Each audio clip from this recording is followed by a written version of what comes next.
David de Rothschild is an environmental adventurer, a doctor of natural medicine, a writer, an educator and founder of Adventure Ecology. He is someone I admire and look up to. I applaud him for his environmental work as he is taking positive action to demonstrate and spread the awareness of our planet's need. I am honoured to have him as a mentor and friend.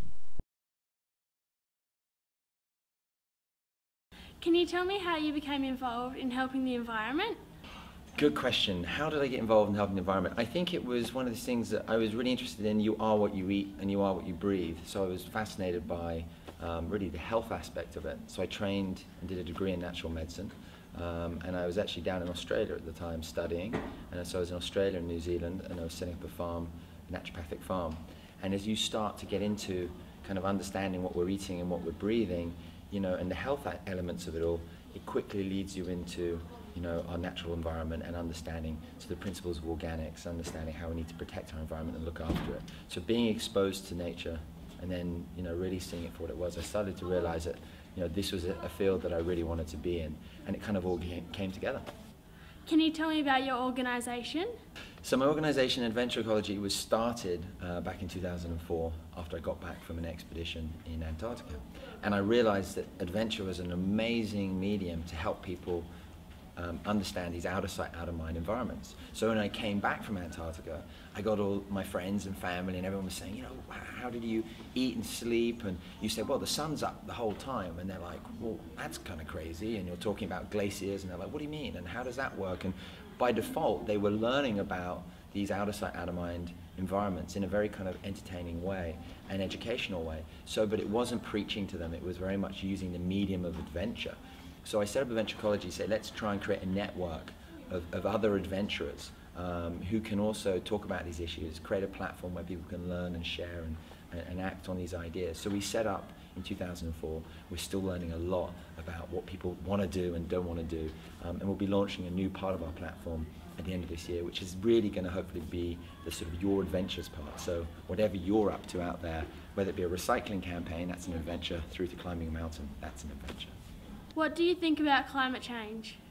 You know, climate change is one of those things which has become a catchphrase, I guess. I think we need to look at it in entirety. And I think that, you know, it's really worrying, first and foremost. I mean, we're seeing, you know, the symptoms of a warming planet already all over the place. So, you know, and what I want to make sure is that we really understand the issues in the broader context, because I think I'm worried about people just looking at our environmental problems as CO2 in our atmosphere. I think what we have to do is start looking at it and saying it's about clean water, it's about species loss, it's about topsoil erosion, it's about the bleaching of our coral reefs and the acidification of our oceans. You know, we really have to look at it in a holistic sense. And I think that's what's important. So climate change is a really important issue. Obviously, it's like the #1 issue that we've got to tackle. But we can't forget everything else that's going on, you know, so we have to kind of think a little bit more outside of the box and start pushing politicians to actually grow up and become leaders rather than be swayed by big business. What advice can you give me on how to convince leaders in Australia that for things to change, we have to be the change? It's a very good question. You know, unfortunately the political cycle often is very short.